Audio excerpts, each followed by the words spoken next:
Hey everyone, and welcome back to the channel. Let me ask you something. Have you ever felt like you're just going through the motions? Like you're on a treadmill, running hard but not really getting anywhere new? You know deep down there's more to life, more you're capable of, but something's holding you back. It's this quiet little voice of doubt, maybe a fear of failure, or just the sheer exhaustion from the daily grind. You see others taking big leaps, and you wonder, why isn't that me?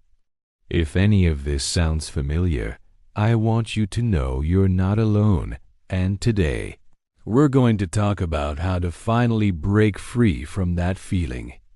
The first step is often the hardest, acknowledging that you want to change. It's so easy to get comfortable in our routines, even if they don't make us happy. We tell ourselves it's safe, it's what we know. But true growth, real fulfillment, doesn't happen in the comfort zone. It happens when you dare to step outside of it. So, let's do a quick mental check-in right now. On a scale of 1 to 10, how fulfilled do you feel with your life today? Be honest with yourself. There's no judgment here. That number isn't a final score. It's just your starting point. It's the "you are here" marker on the map to your best life. Now, let's talk about the biggest obstacle most of us face: fear. Fear of the unknown. Fear of what others will think. Fear of not being good enough. This fear is like a fog. It makes the path ahead look way more intimidating than it actually is. But here's the secret. Courage isn't the absence of fear. Courage is feeling the fear and taking the first step anyway. So what's one small, tiny step you can take today? I'm not talking about quitting your job and moving to a new country tomorrow. I mean something manageable. Could you spend 15 minutes researching that online course you've been eyeing? Could you go for a walk to clear your head and just dream a little? The goal is to build momentum. Every small action is a vote for the person you want to become. Another huge piece of this puzzle is your mindset. Are you operating from a place of scarcity or a place of abundance? A scarcity mindset tells you there aren't enough opportunities, that someone else's success means less for you. An abundance mindset knows the opposite is true. There is enough for everyone, and celebrating others' wins only attracts more positivity into your own life. Start practicing gratitude. Every morning, before you even look at your phone, think of 3 things you're genuinely grateful for. It might feel a bit silly at first, but this simple habit can completely rewire your brain to look for the good, to see opportunities instead of obstacles. It shifts your focus from what you lack to what you have, creating a powerful foundation for growth. Finally, you need to surround yourself with the right energy. If the people around you are constantly complaining, doubting, and dragging you down, it's going to be incredibly difficult to rise above that. You are the average of the 5 people you spend the most time with. So, take a look at your circle. Are they lifting you up or holding you back? Seek out mentors, friends, and communities that inspire you. Listen to podcasts, read books, and watch videos from people who are living the kind of life you aspire to. Immerse yourself in positivity and ambition. When you surround yourself with people who believe in you and in the power of possibility, you'll start to believe in it too. Your journey is your own, but you don't have to walk it alone. So, let's recap. Acknowledge where you are. Face your fear with small, actionable steps. Cultivate an abundance mindset through gratitude. And surround yourself with positive influences. This isn't an overnight fix, but a lifelong practice. It's about choosing, every single day, to move towards the life you truly want. You have so much incredible potential just waiting to be unlocked. It's time to stop waiting and start creating. Thank you so much for watching. If this video resonated with you, hit that like button and subscribe for more content to help you build your best life. See you in the next one. Have you ever felt like you're believing for something, maybe a dream or a breakthrough, but the world just doesn't get it? They look at you like you're a little crazy, right? You tell them you're trusting for something big, and they hit you with, "Well, show me the proof. Where's the evidence?" It can make you feel isolated, even question yourself. What if I told you that this very feeling, this gap between what you believe and what others see, is actually the starting point of true, powerful faith? So, what is faith, really? The world has a definition, and it's usually something like, "I'll believe it when I see it." It's a system based on tangible proof, on what our five senses can confirm. If you can touch it, see it, or hear it, then it's real. This kind of belief is reactive. It waits for evidence to show up before it gets on board. It's safe, it's logical, and it requires absolutely no risk. Think about it. A scientist believes in a theory only after countless experiments confirm it. An investor believes in a stock after seeing a long history of positive returns. That's the world's way. But genuine, life-changing faith operates on a completely different principle. It's the very opposite. It's not about seeing and then believing. It's about believing in order to see. It's the firm conviction in things you hope for, the absolute certainty of realities you cannot yet see. It's the substance, the foundation of your hope. It's the evidence itself. This means faith isn't a passive waiting game. It's an active, creative force. It doesn't react to reality. It helps create it. Let me give you an example. Imagine an architect standing in an empty field. A client asks, "Where's the building?" The world's logic would say, "There is no building. It's just dirt and grass." But the architect, holding the blueprint, sees it all. They see the walls, the windows, the roof, the life that will fill those halls. The blueprint is their evidence for a reality that doesn't exist yet for anyone else. Faith is your spiritual blueprint. You hold the vision, the promise, in your heart so clearly that it becomes more real to you than the empty field you're currently standing in. This kind of faith requires courage. It means choosing to trust the unseen blueprint over the seen circumstances. It means when your bank account says empty, your faith says provider. When the doctor's report is negative, your faith holds on to healer. It's a bold declaration that what you believe in your spirit is more powerful than what you experience with your senses. This isn't about denying reality. It's about choosing a higher reality. You acknowledge the empty field, but you start building on it based on the blueprint you carry inside. So, the next time someone asks you for proof of what you're believing for, you can smile. Because you understand something they don't. Your faith asterisk is asterisk the proof. It's the title deed to a property you haven't moved into yet. It's the substance, the very building material of the future you are stepping into. It's not crazy, it's creative. It's not blind. It's visionary. You are not just hoping for a different future. You are actively participating in its creation through the power of your belief. Thank you so much for watching. If this message resonated with you, hit that like button and subscribe for more content that empowers your journey. I'll see you in the next one. Have you ever looked up at the night sky, filled with countless stars, and just wondered, how did all of this begin? Science gives us one answer, the Big Bang. a colossal explosion from a single, infinitely dense point expanding over billions of years to form the galaxies, stars, and planets we see today. It's a story of cosmic evolution, of physics and chemistry dancing together across eons.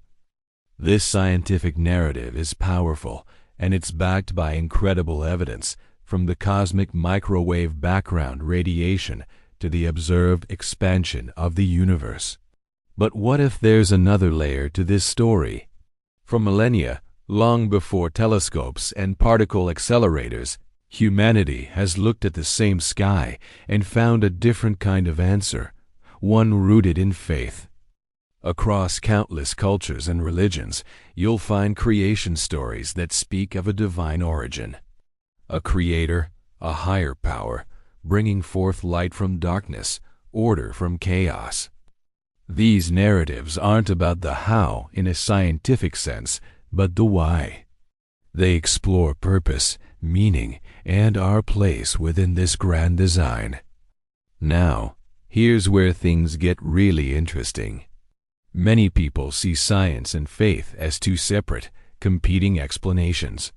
You either believe in the Big Bang, or you believe in a creator. But what if they aren't mutually exclusive? What if they are two sides of the same cosmic coin? Think about it. Could the Big Bang itself be the very mechanism of creation? The ultimate let there be light moment, set into motion by a divine hand? This idea isn't new. Many brilliant scientists throughout history were also people of deep faith. They saw their scientific discoveries not as a contradiction of their beliefs, but as a way to better understand the mind of the Creator. They viewed the intricate laws of physics, the mathematical precision of the cosmos, as signatures of an intelligent design. From this perspective, science becomes a form of worship, a way of marveling at the sheer elegance and complexity of the universe. So, when we consider the creation of everything, perhaps the question isn't, was it the Big Bang or a creator?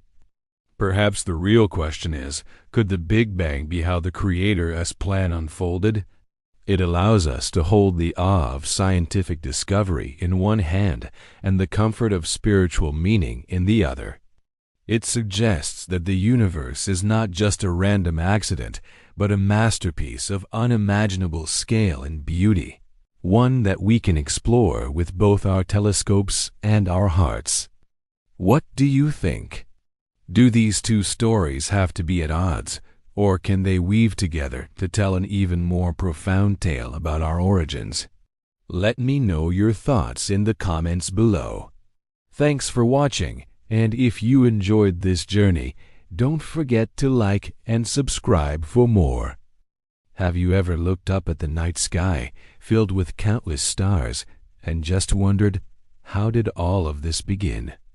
Science gives us one answer, the Big Bang, a colossal explosion from a single, infinitely dense point, expanding over billions of years to form the galaxies, stars, and planets we see today. It's a story of cosmic evolution, of physics and chemistry dancing together across eons.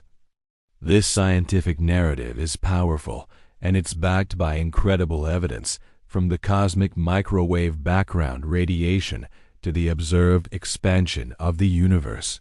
But what if there's another layer to this story? For millennia, long before telescopes and particle accelerators, humanity has looked at the same sky and found a different kind of answer, one rooted in faith. Across countless cultures and religions, you'll find creation stories that speak of a divine origin. A creator, a higher power, bringing forth light from darkness, order from chaos. These narratives aren't about the how in a scientific sense, but the why. They explore purpose, meaning, and our place within this grand design. Now, here's where things get really interesting. Many people see science and faith as two separate, competing explanations. You either believe in the Big Bang, or you believe in a creator. But what if they aren't mutually exclusive? What if they are two sides of the same cosmic coin? Think about it. Could the Big Bang itself be the very mechanism of creation? The ultimate "let there be light" moment, set into motion by a divine hand? This idea isn't new. Many brilliant scientists throughout history were also people of deep faith. They saw their scientific discoveries not as a contradiction of their beliefs, but as a way to better understand the mind of the Creator. They viewed the intricate laws of physics, the mathematical precision of the cosmos, as signatures of an intelligent design. From this perspective, science becomes a form of worship, a way of marveling at the sheer elegance and complexity of the universe. So, when we consider the creation of everything, perhaps the question isn't, was it the Big Bang or a creator? Perhaps the real question is, could the Big Bang be how the Creator's plan unfolded?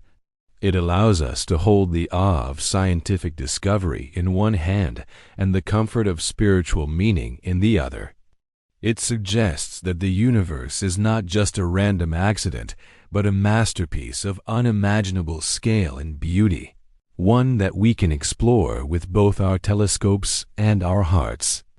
What do you think? Do these two stories have to be at odds, or can they weave together to tell an even more profound tale about our origins?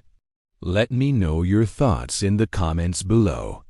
Thanks for watching, and if you enjoyed this journey, don't forget to like and subscribe for more. Hey everyone, welcome back to our series. Today we're diving into the life of a truly remarkable figure, someone who stood out in a time much like our own, Enoch.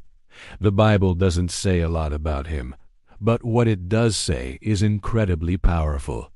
We're in Genesis chapter 5, and the world is spiraling downwards. People are living long lives, but they're not living good lives. It's a generation described as wicked, a time when humanity's thoughts were continually evil. Sounds a bit familiar, doesn't it? It's easy to feel discouraged when we look at the world around us and see so much chaos and moral decay. But right in the middle of all this darkness, there's Enoch. The Bible gives us this simple, yet profound, description.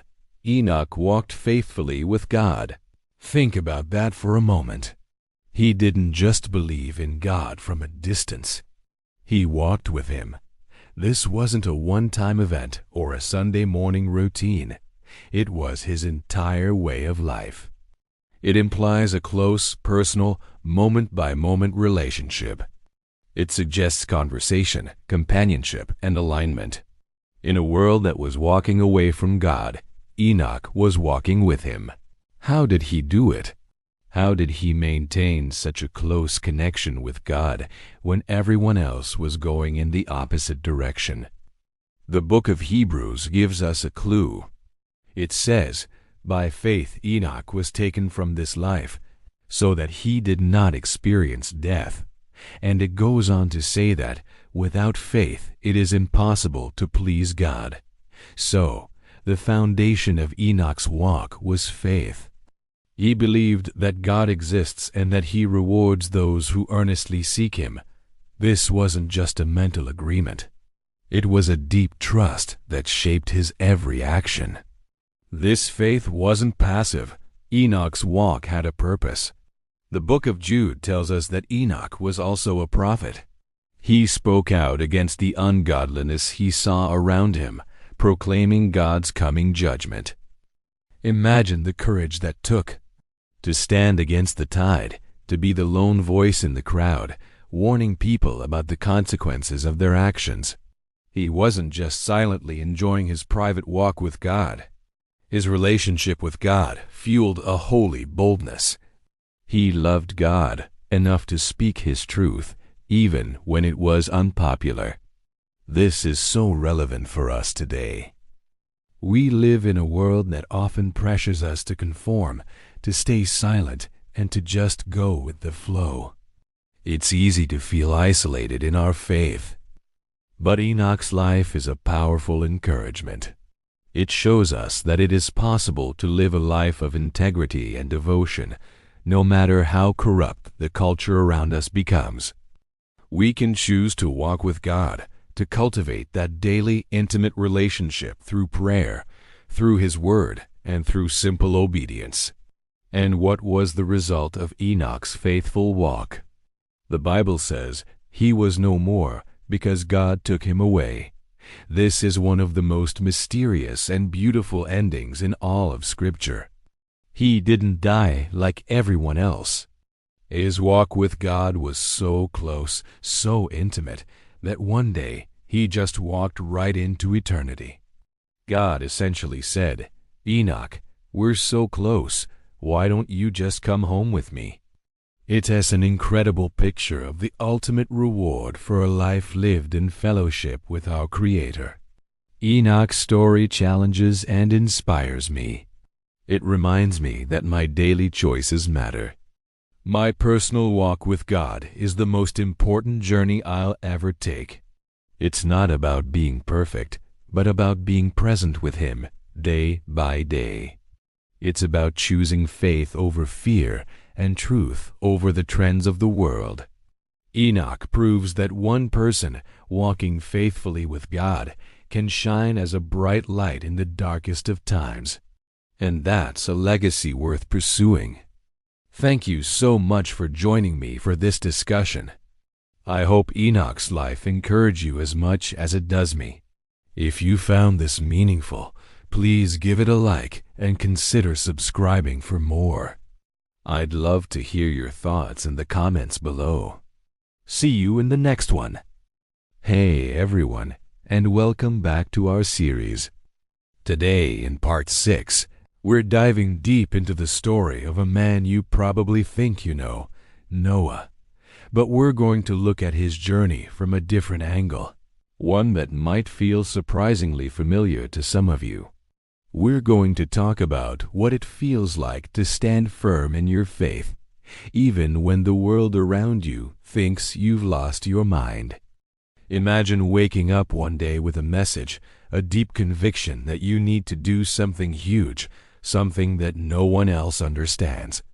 For Noah, this wasn't just a small project.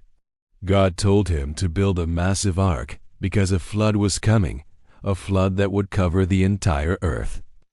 Now put yourself in his shoes. He lived in a time with no weather forecasts, number 24-hour news cycle warning of impending doom. And most importantly, it had likely never rained before in the way we understand it. So what does he do? He gets to work. He starts gathering gopher wood, measuring out the dimensions, and laying the foundation for this enormous vessel, all on dry land, miles from any significant body of water. Can you imagine the looks he got? The whispers from his neighbors as they walked by. What's old Noah up to now? Building a boat? Is he crazy? There's no water here. This wasn't just a day or a week of ridicule. The Bible suggests Noah worked on this ark for decades, possibly up to 120 years. For over a century, every single day, he would have faced skepticism, mockery, and outright laughter. Think about the social pressure. His friends, his community, everyone he knew probably thought he was a fool. They would have seen him toiling away, day in and day out, on a project that seemed completely illogical. This is where the real test of faith begins. It's easy to believe when everyone around you believes the same thing. It's easy to be enthusiastic when you have a crowd cheering you on. But what about when you're all alone? What about when the only voice affirming your path is the one deep inside, the one from God? Noah was isolated. He was an outcast in his own society. The very thing he was called to do made him a target for ridicule. He wasn't just building a boat. He was a preacher of righteousness, He was warning people, pleading with them to turn from their ways and see the truth. But his words fell on deaf ears. They were too busy with their own lives, their own plans, their own pleasures. His warnings were probably just another part of the joke. There goes Noah again, rambling about a flood.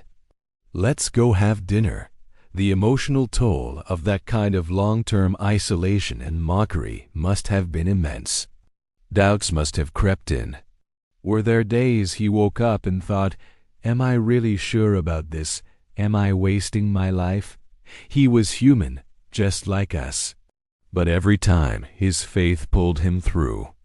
His relationship with God was stronger than the opinions of the world. He chose obedience over approval. He chose to listen to God's whisper over the crowd shouting. And that's a powerful lesson for us today. Maybe you feel a calling on your life that others don't understand. Maybe you're making choices based on your faith that seem strange to your friends or family. Maybe you feel isolated because you're swimming against the current of culture. Noah's story is a reminder that you are not alone in that feeling. True faith is often tested not in the storm, but in the long, quiet, and lonely period of preparation before the storm even begins. It's in those moments of being misunderstood, of being mocked, that our faith is forged and strengthened. Noah's perseverance wasn't just about building an ark. It was about building a character of unwavering trust in God, even when it made no sense to anyone else. He held on to the promise when there was no evidence in sight.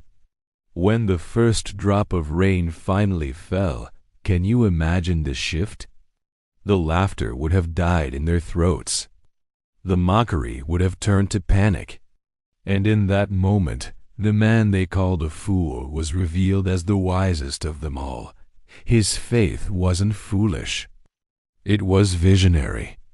So if you're in a season of feeling like Noah, building something no one else sees the purpose of, hold on. Your obedience in the quiet, lonely moments is seen by God.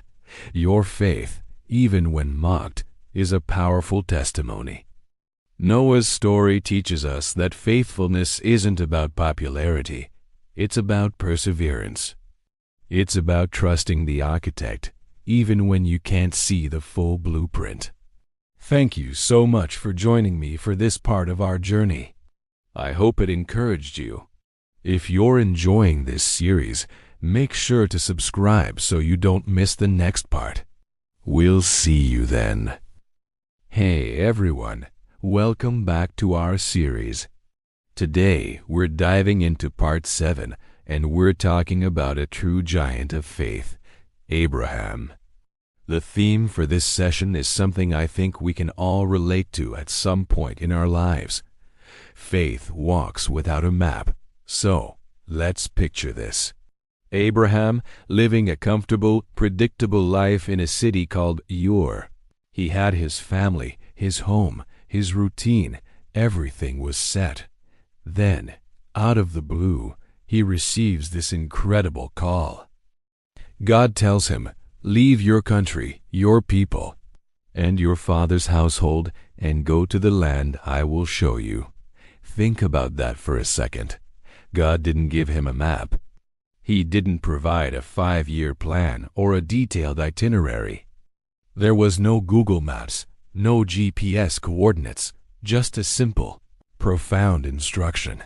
Go, and I will show you. How many of us would be able to do that?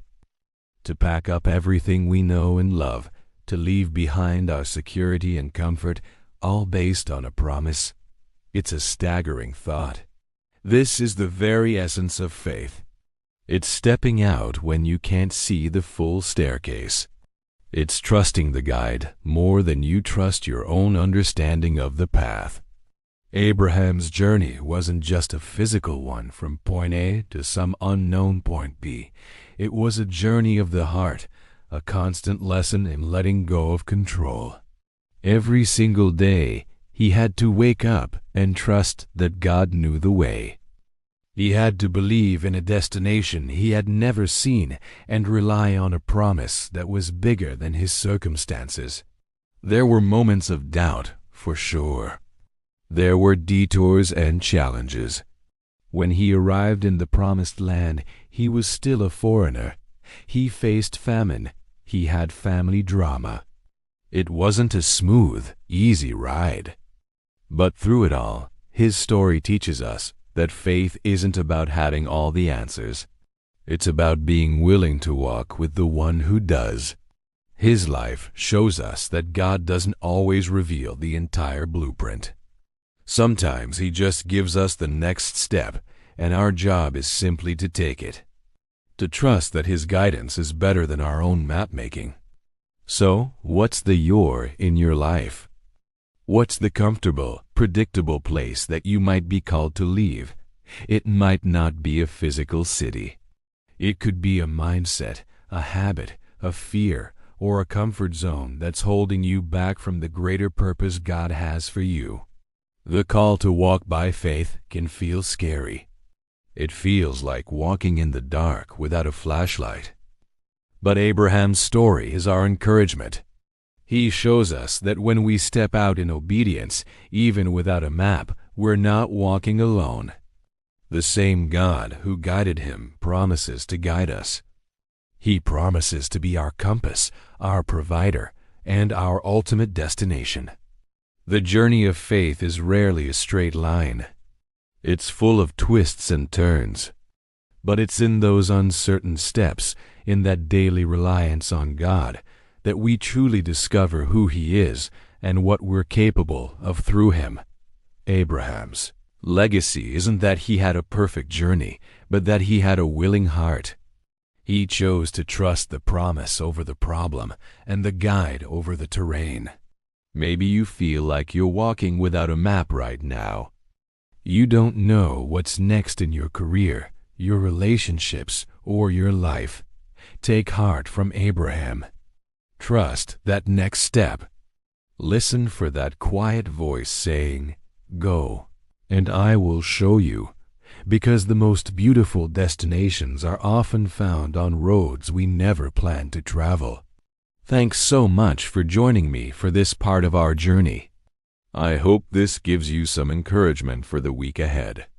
Don't forget to like and subscribe so you don't miss the next part of our series. See you next time. You know, sometimes life throws things at you that just don't make any sense. Things that defy all logic, all the rules we think we know. Today, I want to talk about something that hits close to home for so many people, a story about a woman named Sarah. Her journey is a powerful reminder that sometimes the human spirit, and maybe a little bit of magic, can triumph over what biology and logic tell us is impossible. Sarah's dream was simple, yet profound. She wanted to be a mother. It was a desire that she felt deep in her soul. But from a young age, biology had dealt her a difficult hand. Doctors told her it was a long shot, that the odds were stacked impossibly high against her. The medical reports were cold, hard facts, black and white text on a page that spelled out a future without the child she so desperately wanted. Her body, according to science, was not capable of carrying a pregnancy to term. Imagine hearing that. Imagine having the deepest wish of your heart declared impossible by experts. For years, Sarah and her partner navigated a maze of specialists, treatments, and heartbreaking disappointments. Each failed attempt was another voice added to the chorus of no. Logic screamed that it was time to give up, to find a different path, to accept the reality she'd been given. Her friends and family, wanting to protect her from more pain, gently suggested she consider other options. The world, it seemed, was unanimous. It was over. But here's the thing about Sarah. Inside her, there was a spark that refused to be extinguished. It was a quiet, stubborn hope. It wasn't loud or defiant, but it was persistent. It was the feeling she got when she saw a mother smiling at her baby in the park. It was the warmth that spread through her chest when she held her friend's newborn. These moments weren't painful reminders of what she couldn't have. They were fuel. They whispered to her, "Not yet." This is the part of the story where logic takes a back seat. Sarah decided to listen to that whisper. She started to focus not on what her body couldn't do, but on what she could. She poured her energy into her own well-being, mind, body, and spirit. She found peace in long walks, in meditation, in connecting with a community of women who understood her struggle without judgment. She wasn't chasing a cure. She was cultivating a space for a miracle. She let go of the frantic need to control the outcome and instead embraced a radical kind of trust. Trust in her own body, despite what she'd been told. Trust in the universe. And then, one day, against all scientific explanation, it happened. 2 faint pink lines appeared on a test she almost didn't take. It was a sight that made her heart stop and soar all at once. The doctors were baffled. They called it a statistical anomaly, a 1 in a million chance. They used words like unbelievable and inexplicable, but Sarah knew. It wasn't just biology or statistics. It was the culmination of unwavering hope, of listening to her own intuition when every logical sign pointed the other way. Her pregnancy was a testament to that quiet strength. Every doctor's appointment was nerve-wracking, but with every kick and flutter, her belief grew stronger. She wasn't just carrying a baby. She was carrying the physical proof that hope can rewrite the rules. 9 months later, she held her beautiful, healthy baby in her arms. A child that logic and biology said would never exist. Sarah's story isn't just about infertility. It's about any time in our lives when we are told no, when we're told we're not smart enough, not strong enough, not good enough. When our dreams are dismissed as unrealistic fantasies. It's a story that asks us to look beyond the supposed facts and listen to that quiet, persistent voice inside ourselves. It reminds us that our journeys are our own, and sometimes the most logical thing to do is to have a little faith in the illogical. Because miracles don't happen in the realm of the expected. They are born in the space where hope defies reason. Thank you so much for listening. If Sarah's story resonated with you, I'd love to hear your thoughts in the comments. And if you want more stories about the incredible power of the human spirit, make sure to subscribe. See you next time. What's the one thing you love most in this world? Is it a person? A dream? Maybe your career? Now, imagine being asked to give that one thing up. Sounds impossible, right? Today, we read diving into one of the most intense and profound stories ever told. The time Abraham was asked to sacrifice his beloved son, Isaac. It's a story that challenges our understanding of faith, love, and what it truly means to put God first. So let's set the scene. Abraham and his wife, Sarah, had waited decades for a child. They were old, way past the age of having kids, when God miraculously gave them a son, Isaac. He was the child of promise, the one through whom God said he would build a great nation. Isaac was everything to Abraham, his joy, his legacy, his future. Can you even imagine the depth of love Abraham had for this boy? Then, one day, God speaks to Abraham. And the command is shocking. Take your son, God says, your only son, whom you love, Isaac, and go to the region of Moriah.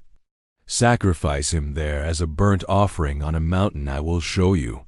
Let's just pause here for a moment. This is gut-wrenching. It feels cruel, almost unthinkable. This command seems to contradict everything God had promised. If Isaac is gone, how can the promise of a great nation come true? Every natural instinct, every fatherly feeling in Abraham must have been screaming in protest. This is the ultimate test. It's not just a test of obedience. It's a test of the heart. Who does Abraham love more, the gift or the giver of the gift? But what does Abraham do? The very next morning, he gets up early. He saddles his donkey, takes 2 servants and his son Isaac, and sets off. There's no record of him arguing with God, no pleading, no bargaining, just quiet, resolute obedience. The journey takes 3 days. Imagine the silence, the weight of what he was about to do hanging over every single step. What must have been going through his mind? How did he look at his son, knowing what he was commanded to do? On the 3rd day, Abraham sees the place in the distance. He tells his servants to wait, saying, "Stay here with the donkey while I and the boy go over there. We will worship, and then we will come back to you." Did you catch that? We will come back. Even in this moment of extreme crisis, Abraham held on to a sliver of hope, a deep-seated faith that somehow God would provide a way. As they walk up the mountain, just the 2 of them, Isaac asks the most heartbreaking question. "Father, the fire and wood are here, but where is the lamb for the burnt offering?" Imagine the knife twisting in Abraham's heart. He replies with one of the most faith-filled statements in history. God himself will provide the lamb for the burnt offering. "My son." They reach the spot. Abraham builds an altar. He arranges the wood. Then he binds his son, Isaac, and lays him on the altar, on top of the wood. This is it, the point of no return. Abraham reaches out his hand and takes the knife to carry out the command. His heart is completely surrendered. He has proven that he loves God more than even his most precious son. And in that very instant, an angel of the Lord calls out from heaven, "Abraham, Abraham, do not lay a hand on the boy. Do not do anything to him. Now I know that you fear God, because you have not withheld from me your son, your only son." Abraham looks up, and there, caught in a thicket, is a ram. God had provided, just as Abraham believed he would. He sacrifices the ram instead of his son, and he names that place, "The Lord Will Provide." This story isn't about a God who desires human sacrifice. It's about a God who desires our whole heart. It asks us a tough question. Is there anything in our lives, a relationship, a career, a possession, an ambition, that we have placed on the throne of our hearts instead of God? God gave Abraham his son back, but the test revealed where Abraham's ultimate trust and love truly lay. It's a powerful reminder that when we're willing to surrender everything to God, we find that His provision and His love are more than we could ever imagine. Thanks so much for journeying through this incredible story with me today. If it moved you, hit that like button and subscribe for more deep dives into these timeless narratives. See you next time. Welcome back to our series. Today, we're diving into Part 10, a truly epic saga about a family legacy of faith passed down through generations. We're talking about Isaac, his son Jacob, and his grandson Joseph. This isn't just a history lesson. It's a powerful story about promises, struggles, and the incredible ways faith can shape a family's destiny, even when things look messy. Let's start with Isaac. He was the child of a miracle, born to Abraham and Sarah in their old age. He inherited a massive promise from God, a promise of descendants as numerous as the stars. Isaac's life wasn't without its challenges, but his story is one of quiet obedience and trust. He learned from his father's faith, and he carried that torch forward, passing it on to his own children. And what children they were! Isaac and Rebekah had twin sons, Esau and Jacob. From the very beginning, these two were locked in a rivalry. Jacob, the younger twin, was a schemer. He tricked his brother out of his birthright and his father's blessing. Fearing for his life, Jacob fled, and it was on this journey, alone and afraid, that he had a life-changing encounter. He dreamed of a stairway reaching to heaven, and he heard God repeat the same promise made to his grandfather Abraham and his father Isaac. This was Jacob's turning point. The deceiver began his long, difficult transformation into a man of God. Jacob's life was full of drama. He was tricked by his own uncle, worked for 20 years, and ended up with 2 wives, Leah and Rachel, and 12 sons. These 12 sons would become the 12 tribes of Israel. But the family drama didn't stop there. Jacob had a favorite son, Joseph, born to his beloved wife Rachel. Joseph was gifted, not just with a fancy coat from his father, but with dreams that foretold his future greatness. This favoritism sparked intense jealousy in his older brothers. In a moment of terrible betrayal, they sold Joseph into slavery in Egypt.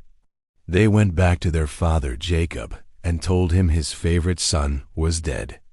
Imagine Jacob's heartbreak, a grief he would carry for over 20 years.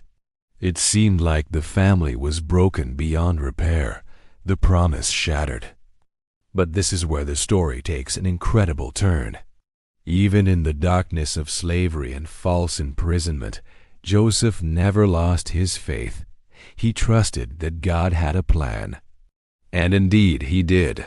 Through his God-given ability to interpret dreams, Joseph rose from being a prisoner to becoming the second most powerful man in Egypt, second only to Pharaoh himself. When a severe famine struck the land, guess who came to Egypt looking for food? Joseph's very own brothers. They didn't recognize him, but he recognized them.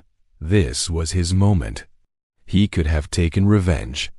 But instead, after a series of tests to see if their hearts had changed, Joseph revealed himself in one of the most emotional reunions in all of literature. He wept and forgave them completely. He told them, "You intended to harm me, but God intended it for good." Joseph brought his entire family, including his elderly father Jacob, to live in Egypt, saving them from the famine. The family was reunited, the brokenness was healed, and the promise was preserved. The legacy of faith that began with Abraham, passed through the quiet trust of Isaac, was tested and forged in the fire of Jacob's life, and ultimately used by God through Joseph's incredible journey of forgiveness to save the entire family. It's a powerful reminder that our lives, with all their twists and turns, are part of a much bigger story. Thank you so much for joining me today. I hope this story of faith, family, and forgiveness inspires you. If you found this meaningful, please like this video and subscribe for more. See you next time. Hey everyone, welcome back to our series. Today, we're diving into a pivotal moment in Moses' life, a story of identity, justice, and a dramatic shift from the highest echelons of power to the solitude of the desert. We're picking up where we left off. Moses, a prince of Egypt, but with a secret he's just beginning to understand. Imagine this. You've grown up with every privilege imaginable. You live in a palace, you're educated, respected, and part of the royal family. But you carry a heavy truth. You're not who everyone thinks you are. You're one of the oppressed Hebrew people, the very people your adoptive family is enslaving. This is the conflict raging inside Moses. The Bible tells us that when Moses was grown, he went out to his own people and looked on their burdens. His heart was with them, even though his life was in the palace. One day, this internal conflict spills out into the open. Moses sees an Egyptian mercilessly beating a Hebrew slave. In that moment, something inside him snaps. All the years of suppressed identity, of seeing the injustice from a distance, just boiled over. He looks this way and that, and seeing no one, he strikes down the Egyptian and buries him in the sand. This wasn't a calculated move. It was a passionate, impulsive act of justice, a desperate attempt to protect his kinsman. He chose a side. He chose his people. But secrets in a place like the royal court are hard to keep. The very next day, Moses tries to intervene in a fight between two Hebrews, trying to be a peacemaker. But one of them throws his secret right back in his face, saying, "Who made you a prince and a judge over us? Are you going to kill me as you killed the Egyptian?" The word was out. Moses' heart must have sunk.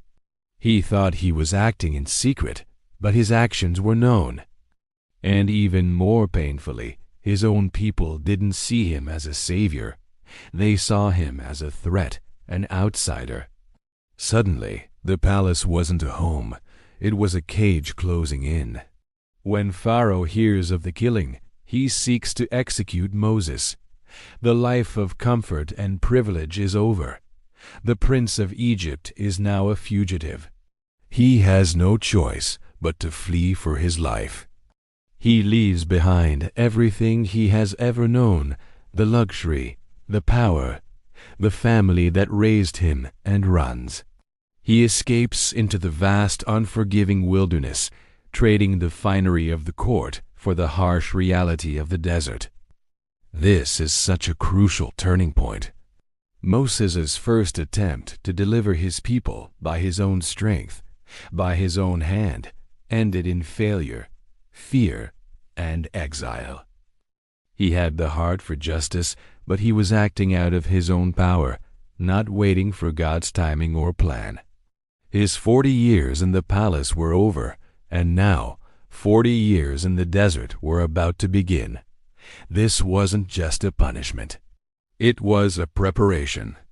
God was stripping away the prince of Egypt to forge the shepherd who would one day lead his people. The desert would become his classroom, teaching him humility, patience, and reliance on God alone. What a powerful lesson. Sometimes our greatest failures are the very things God uses to redirect us and prepare us for our true calling. Moses had to lose everything to find out who he was truly meant to be. Thanks so much for watching. Join us next time as we follow Moses into the wilderness and see how God begins to shape him for the incredible journey ahead. Don't forget to like and subscribe. Welcome back to our journey through faith. Today, we are diving into two of the most epic stories ever told, the parting of the Red Sea and the fall of Jericho. These aren't just ancient tales. They're powerful demonstrations of what happens when faith moves from belief to action. Let's start with the Israelites, trapped between the vast Red Sea and Pharaoh's charging army. Imagine the fear, the panic, the feeling of absolute hopelessness. There was nowhere to run.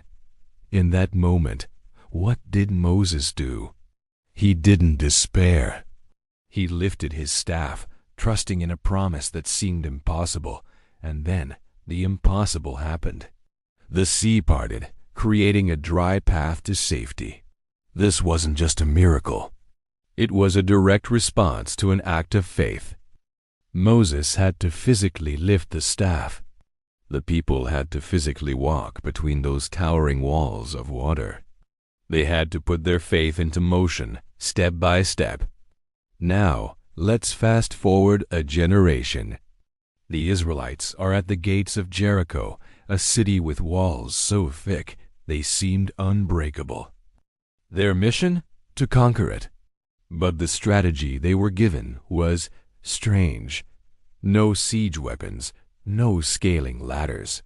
Instead, they were told to march around the city once a day for 6 days, and on the 7th day to march around it 7 times, blow their trumpets, and shout. Can you imagine how foolish they must have felt? Marching in silence, day after day, with the enemy probably laughing from the walls. It required incredible discipline and a whole lot of trust. It made no logical sense, but they obeyed. They put their faith into action, 1 lap at a time. And on that 7th day, when they let out a mighty shout, the walls of Jericho came tumbling down. Their victory wasn't won by military might, but by their persistent, active obedience. So what's the connection between these 2 stories? It's the principle of faith in action. Faith isn't a passive feeling we hold in our hearts. True faith demands a response. It calls us to step out, even when the path is unclear or the instructions seem crazy. It asks about taking that first step onto the dry seabed or starting that first lap around an impenetrable wall. Think about the Red Seas or Jerichos in your own life. Those seemingly impossible situations, those insurmountable obstacles. Maybe it's a broken relationship, a daunting career change, or a personal struggle that just won't budge.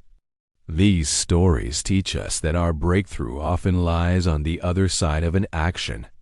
It might be making that difficult phone call, signing up for that class, or simply taking that first small step towards a healthier habit. It's about trusting that when we do our part, when we act on our faith, the divine will do the rest. The sea won't part until we're at its edge. The walls won't fall until we've done the marching. What is the one small step of faith you're being called to take today? Thanks for joining me for this reflection. If these stories inspired you, please like, share, and subscribe for more. I'll see you in the next one. Welcome back to our series. Today, in part 13, we're diving into a story that's all about second chances and unexpected heroes. We're talking about Rahab, a woman whose story begins in the shadows of a city called Jericho, a city destined for destruction. Now, Rahab wasn't a princess or a prophetess. The Bible tells us she was a prostitute, living on the margins of society, an outcast in every sense of the word. Imagine her life living in a fortified city, hearing whispers of an approaching army, the Israelites, and their powerful God who parted the Red Sea and defeated mighty kings. Fear was spreading through Jericho like wildfire. Everyone was terrified. But for Rahab, that fear was mixed with something else, a tiny, growing seed of faith. When 2 Israelite spies snuck into Jericho, where did they go for refuge? Of all places, they ended up at Rahab's house, which was cleverly built into the city wall. This was a huge risk for her. The king of Jericho heard about the spies and sent soldiers to her door. Think about the pressure of that moment. The king's men are demanding she hand over the spies. Her life and the lives of her family are on the line. She could have easily given them up to save herself. It would have been the logical, self-preservation choice. But Rahab did something extraordinary. She chose to defy her king, her city, and her entire way of life. She hid the men on her roof and then boldly lied to the soldiers, sending them on a wild goose chase out of the city. Why would she do this? Why risk everything for 2 strangers, enemies of her people? Rahab gives us the answer herself. She tells the spies, "I know that the Lord has given you this land." For the Lord your God is God in heaven above and on the earth below. This is incredible. While everyone else in Jericho was paralyzed by fear of the invading army, Rahab looked past the army and saw the God behind it. Her faith wasn't based on what she had seen with her own eyes, but on the stories she had heard. She believed in the power of a God she had never formally known, a God who was about to judge her city. This outcast, this woman from the edge of society, had more spiritual insight than all the leaders and soldiers of Jericho combined. Her faith wasn't just a feeling, it was an action. It was a choice that put her in direct opposition to her culture and in alignment with God. So, she makes a deal with the spies. She says, "Since I have shown you kindness, promise me that you will show kindness to my family." She asks them to spare her and her loved ones when the city falls. The spies agree. They tell her to hang a scarlet cord from her window. This cord, the very tool she used to help them escape down the city wall, would now be her family's symbol of salvation. When the Israelite army marched around Jericho and the walls came tumbling down, every house was destroyed and every person perished except for one household, the one with a scarlet cord hanging from the window. Rahab and her entire family were saved, brought out of the rubble, and given a new life among the people of Israel. Rahab's story doesn't end there. It gets even better. This former outcast from a doomed city doesn't just get to live. She thrives. She marries an Israelite named Salmon, and if you trace her family line, you'll find something amazing. She becomes the great-great-grandmother of King David, Israel's greatest king. And if you keep following that line all the way down through history, you'll find she is an ancestor of Jesus Christ himself. Her name is listed in the Hall of Faith in Hebrews chapter 11. Right alongside giants like Abraham and Moses. She is also one of only 5 women mentioned in Jesus' genealogy in the book of Matthew. Rahab's story is a powerful reminder that God's grace isn't for the perfect. It's for anyone who dares to believe, no matter their past, their reputation, or where they come from. Her faith turned her from an outcast into a key part of God's redemptive plan for the world. Her legacy shows us that no one is beyond reach, and a single act of faith can change your destiny forever. Thanks for joining me for this incredible story. If it moved you, please give this video a like and subscribe for more. We'll see you in the next part. Hey everyone, and welcome back to our series. Today, we're diving into part 14, and we're talking about something I think we can all relate to: imperfect heroes. When we think of heroes, we often picture flawless characters, people who always make the right choice. But the Bible is filled with stories of real, messy, and deeply flawed individuals who God used in incredible ways. Let's look at 3 of them: Gideon, Samson, and David. First up, Gideon. When we meet him, he's hiding in a winepress, threshing wheat to keep it from the Midianites who were oppressing Israel. An angel of the Lord appears and calls him a mighty warrior. Gideon's response, it's basically, "Who, me? You've got the wrong guy. My clan is the weakest, and I'm the least in my family." He's full of doubt and fear. He asks for sign after sign to be sure it's really God speaking to him. He puts out a fleece not once, but twice, asking God to prove himself. Does this sound like a confident hero? Not at all. Not at all. Not at all.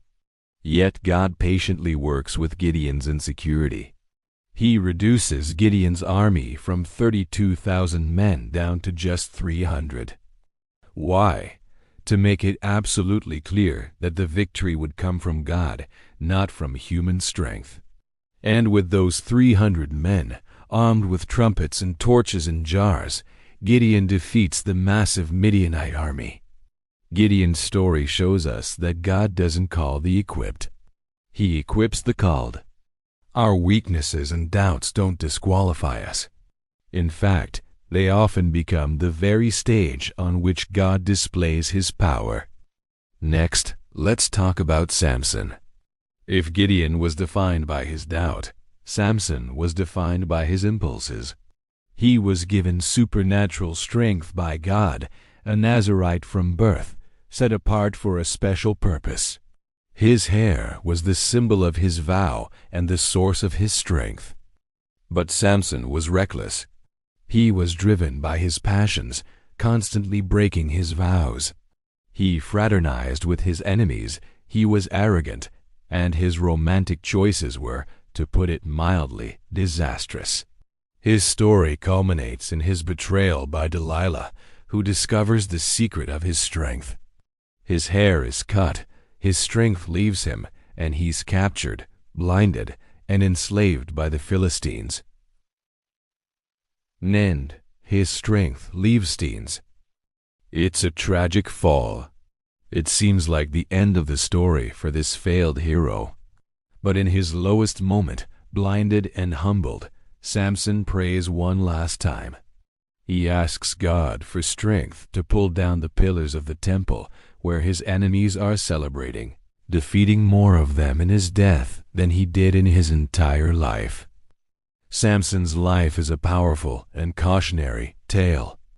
It reminds us that our gifts and talents are from God, and we can't take them for granted.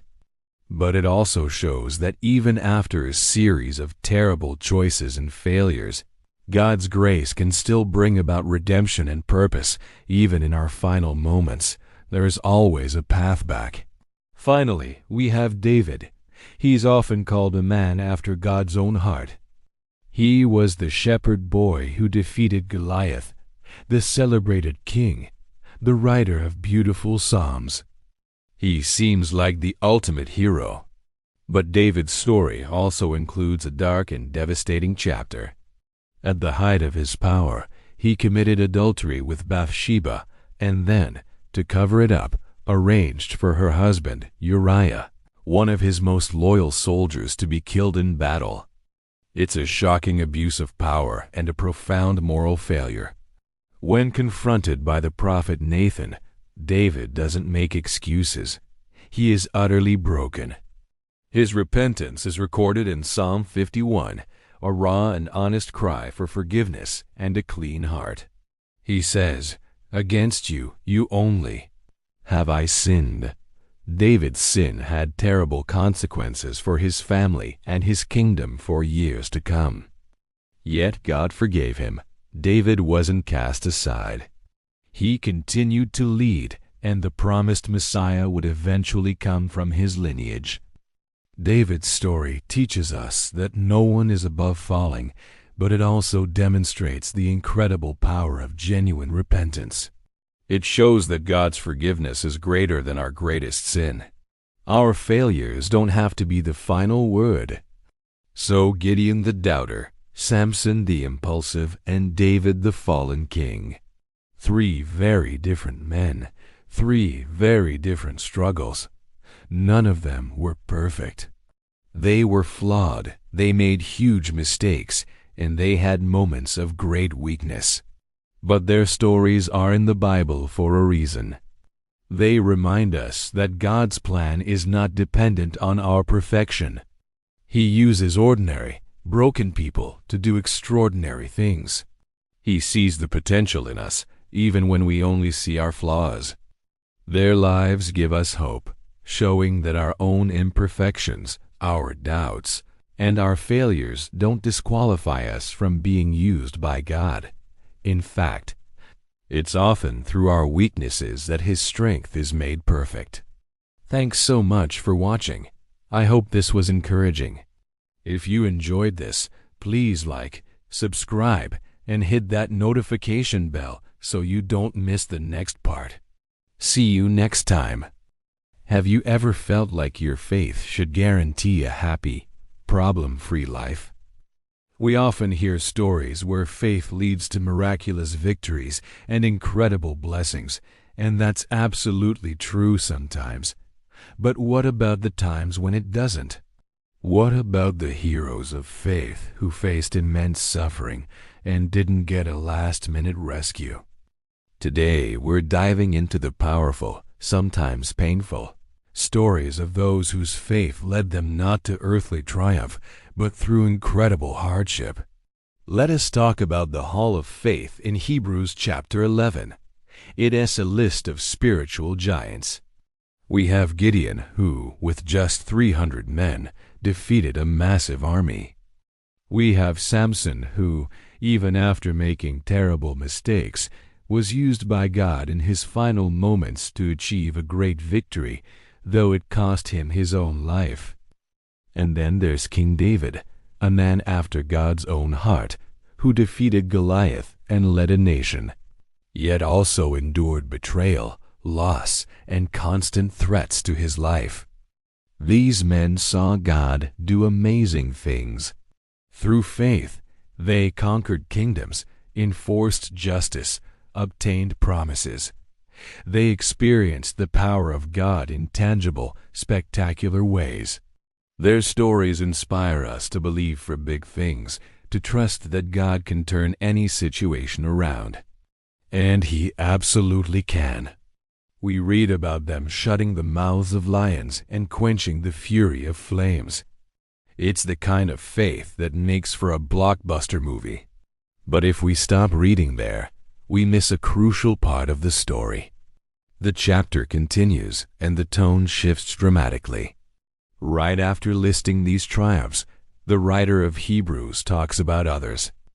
Others who, through the very same faith, were tortured, refusing to be released so that they might gain a better resurrection.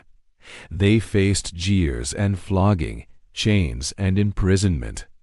They were stoned. They were sawed in two. They were put to death by the sword. They went about in sheepskins and goatskins, destitute, persecuted, and mistreated. The world was not worthy of them. Think about that for a moment. The same chapter that celebrates faith's victories also honors faith's endurance through suffering. Gideon, Samson, and David experienced both sides of this coin. They saw God's deliverance, but they also knew profound pain and struggle. Their faith wasn't a magic ticket to avoid hardship. Instead, their faith was the anchor that held them steady through the hardship. This tells us something incredibly important about the nature of faith. Faith isn't just about believing God will save you from the fire. It's also about believing God is with you in the fire, even if you get burned. It's trusting that His ultimate plan is far bigger than our temporary comfort or even our physical lives. These heroes didn't get a happily ever after on earth. They were looking for something better, something eternal. Their eyes were fixed on a heavenly country, a city prepared for them by God. This is a tough but beautiful truth. Sometimes the greatest testimony of our faith isn't the victory we win, but the grace with which we endure the battle. It's in the quiet trust when everything is falling apart. It is in holding on to God's goodness when we can't see it or feel it. The faith of these martyrs wasn't a failure because they weren't saved from death. No, their faith was perfected through their suffering, proving that their hope was not in this world, but in the world to come. So if you're going through a tough time, and it feels like your faith isn't working the way you thought it would, take heart. You're in good company. You are walking the same path as some of the greatest heroes of our faith. Their stories remind us that faith isn't about escaping the storm, but about knowing the one who calms the seas is in the boat with you, holding you secure until you reach the eternal shore. Thanks for joining me for this reflection. If this resonated with you, I'd be so grateful if you'd like and subscribe. It helps us continue to explore these deep and important topics together. See you next time. Have you ever encountered people who just seem different? People whose kindness, purity, and integrity feel like they belong to another era, another world even. They navigate our often cynical and complex society with a grace and a light that can be both baffling and profoundly beautiful. The phrase, "the world is not worthy of them," comes to mind. It's a powerful sentiment, often found in historical texts, used to describe individuals of such exceptional faith and virtue that their very existence was a quiet rebuke to the world around them. These aren't just figures from ancient stories. They walk among us today. They're the ones who give without expecting anything in return, who forgive when forgiveness seems impossible, who hold on to hope in the bleakest of circumstances. They are the quiet volunteers, the patient caregivers, the friends who listen without judgment, the strangers who offer a helping hand when no one else will. Their currency isn't money or fame. It's compassion, empathy, and an unwavering belief in the good. It's easy to feel a little jaded sometimes, isn't it? We see so much conflict, so much self-interest, but then you meet one of them. Their presence is like a sudden clearing in a stormy sky. They remind you of what humanity is capable of at its absolute best. They don't preach or lecture. They simply live their truth, and in doing so, they challenge us all to be a little better. Their impact isn't always loud. It's often in the small, unseen moments, a word of encouragement, a selfless act, a consistent presence that says, "You are not alone." Perhaps the world, as it is, with its sharp edges and transactional nature, isn't fully equipped to appreciate such gentle souls. They don't fit neatly into our boxes of success and ambition. Their strength is of a different kind. It's the strength of a deep-rooted tree that quietly withstands the fiercest storms, not through aggression, but through resilience and a profound connection to something deeper. Their value isn't measured by what they acquire, but by what they give away freely. So, what do we do when we encounter these remarkable individuals? We learn from them. We protect them. We cherish them. We allow their light to illuminate the darker corners of our own hearts. We can be the world that is worthy of them by reflecting their kindness and carrying it forward. Because while it may feel like the world isn't worthy of them, their very existence makes the world a place worth fighting for, a place worth improving. They are the living proof that a better way is possible. Think about the people in your own life who fit this description. Who are the quiet heroes you know? Their legacy isn't written in history books, but in the lives they've touched and the hearts they've warmed. And that is a legacy more powerful than any empire. Thanks for watching. If this resonated with you, consider subscribing for more reflections like this. See you next time. Hey everyone, and welcome back to the series. Today, we're diving into part 17, and it has a thought that has really stuck with me. They are incomplete without us. It sounds a bit bold, maybe even a little dramatic, but let's unpack it together because I think there's a profound truth here that can change how we see our relationships, not just with others, but with the world itself. So, what does it mean to say someone is incomplete without you?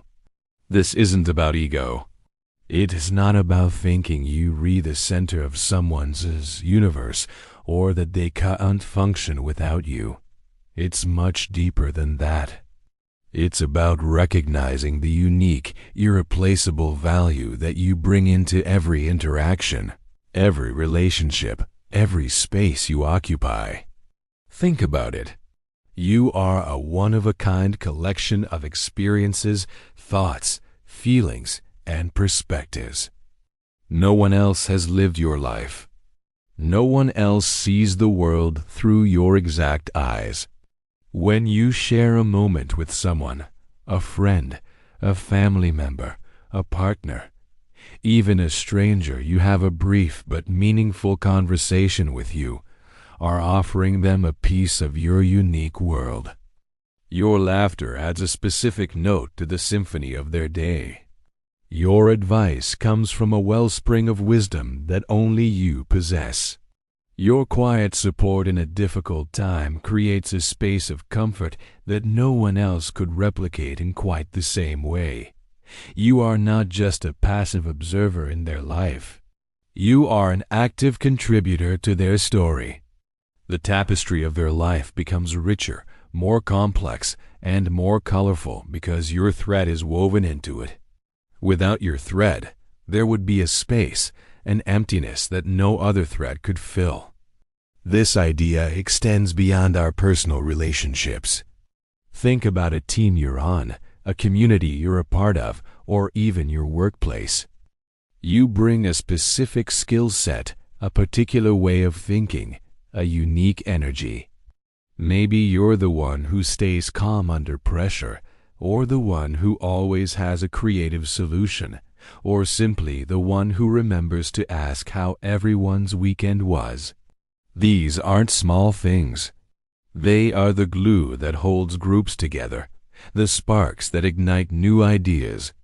When you're not there, your absence is felt. The group's dynamic shifts. The project might still get done, the meeting might still happen, but it will be different. It will be incomplete. Something will be missing. Your contribution. Understanding this isn't about making others dependent on us. It's about recognizing our own significance. So often, we can feel small, interchangeable, or unimportant. We might think, if I weren't here, it wouldn't make a difference. But it would, every single time. Realizing this is incredibly empowering. It means that your presence matters. Your voice matters. Your actions matter. It encourages us to show up authentically, to share our gifts without holding back, because we understand that what we offer is not just valuable, it's essential to creating the whole picture. So, the next time you feel like you're just another face in the crowd, I want you to remember this. Remember that the people in your life, the communities you are a part of, are in some beautiful, fundamental way incomplete without you. You complete the circle. You add the missing color. You are a vital piece of the puzzle. Embrace that, live that, and never, ever doubt the importance of your presence. Thank you so much for joining me for this one. I'll see you in the next part.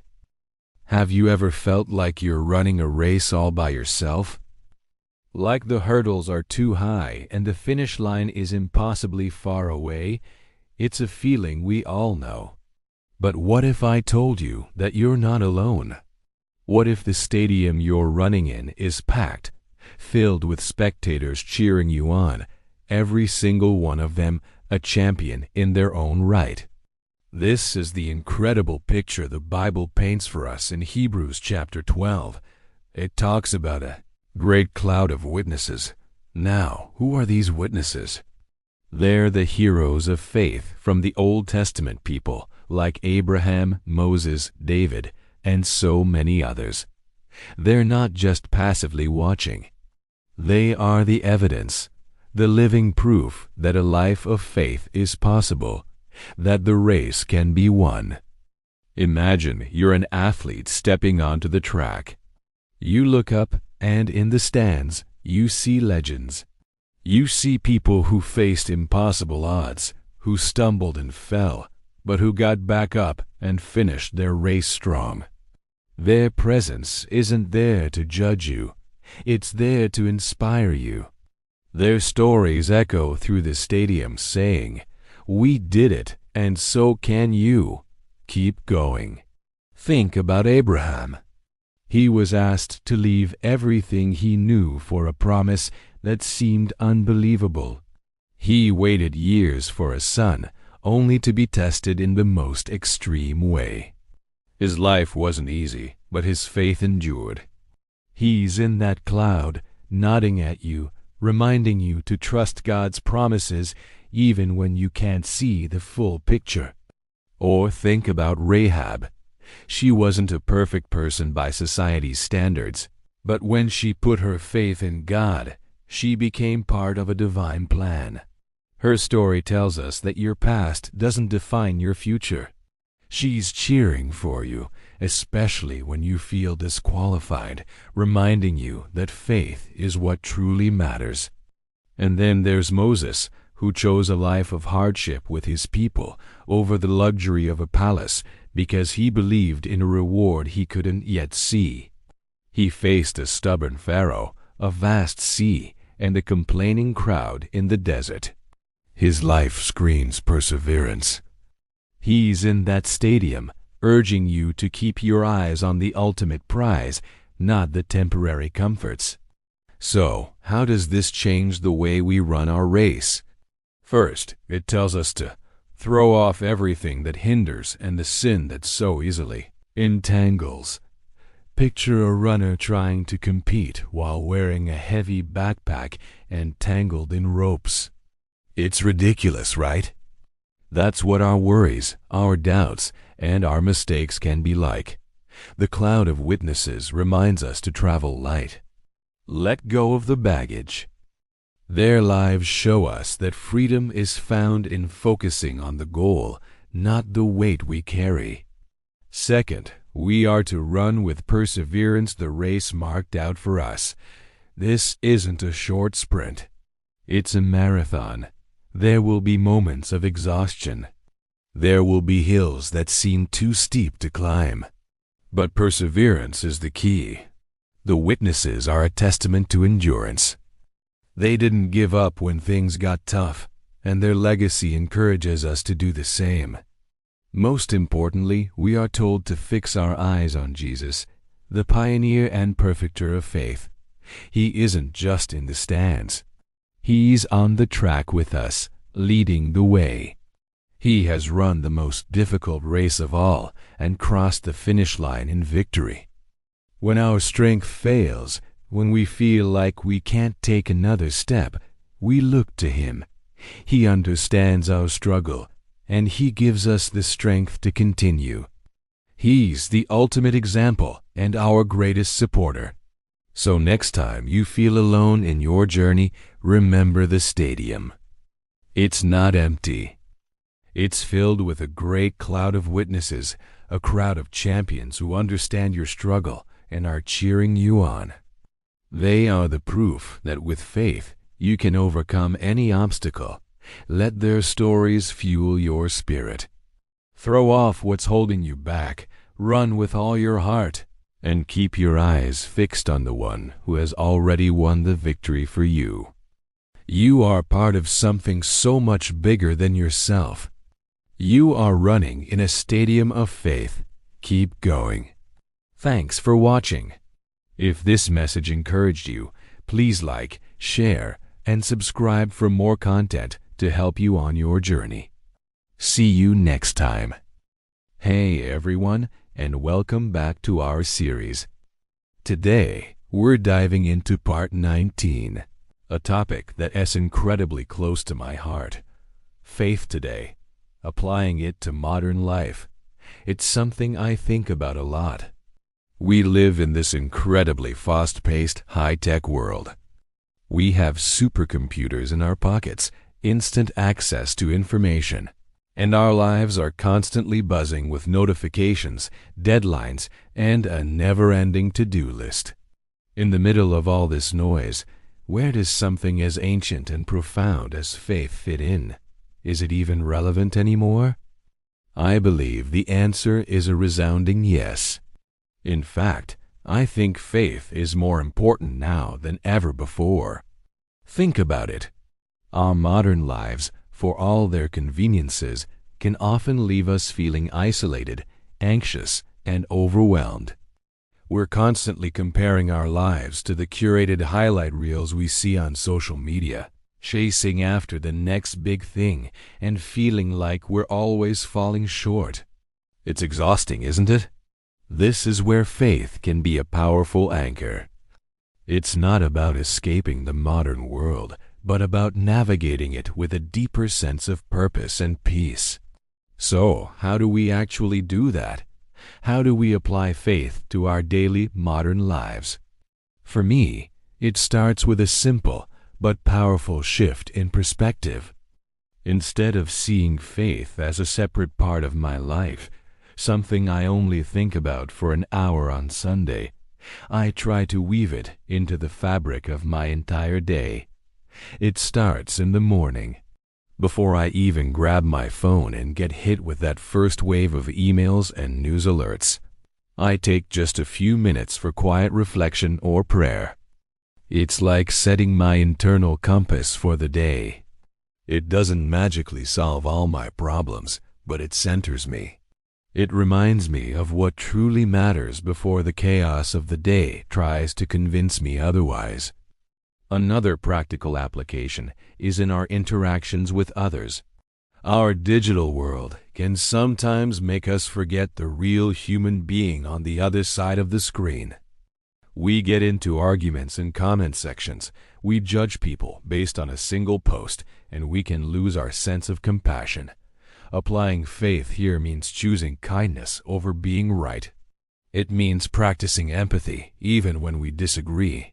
It means remembering that every person we interact with, whether online or in person, has their own struggles and their own story.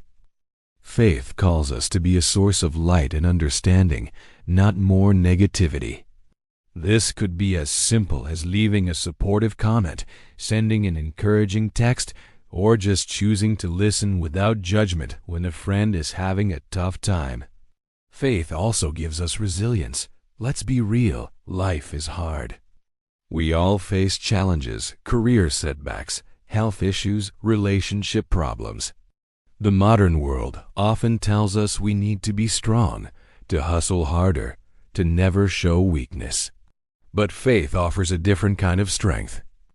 It's the strength that comes from knowing you're not alone. It's the belief that even in the darkest moments, there is a larger purpose, a guiding hand. It's what allows us to get back up after we've been knocked down, not because we're invincible, but because our hope is rooted in something unshakable. It's the quiet confidence that says, "This is difficult, but I will get through this." And finally, let's talk about gratitude. In a culture that constantly tells us we need more, a newer phone, a better car, a bigger house, faith invites us to practice gratitude for what we already have. It's a powerful antidote to the consumerism and comparison that drives so much of our modern anxiety.